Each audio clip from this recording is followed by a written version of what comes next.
শুভ সকাল, সকলে কেমন আছেন? তো আজকে আলোচনা করব অ্যাপ্রক্সিমেট আর্নিং কেন কমে যায়, এঙ্গেজমেন্টটাও কেন কমে যায় সেই বিষয়ে আলোচনা করব। কেননা এই দুটার কারণে যেটা কমে যায় সেটা হচ্ছে ইনসাইড ভিউ লো হয়ে যায়। আমরা এই পেজটা দেখে 58% ইনসাইড ভিউ কমে গেছে। আসলে এগুলো হওয়ার পেছনে কারণ আমরাই দায়ী। আমরা যে রিলস বানালে আপলোড দিলে যে এগুলো অ্যাপ্রক্সিমেট আর্নিং বেশি হবে, এঙ্গেজমেন্ট বাড়বে, সেটা না। আসলে আমরা ফেসবুকের অ্যালগোরিদমটা বুঝি না, যার কারণে আমাদের এঙ্গেজমেন্ট মানে লো হয়ে যায়।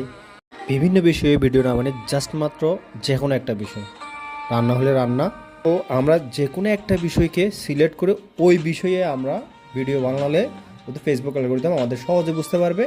তো তাইলে আমাদের ভিউও বাড়বে, এঙ্গেজমেন্টও বাড়বে, আর প্রফেসর আর্নিংটাও যথাযথ হবে। তো একটা বিষয় সিলেক্ট করতে হবে, বুঝছেন আপনারা?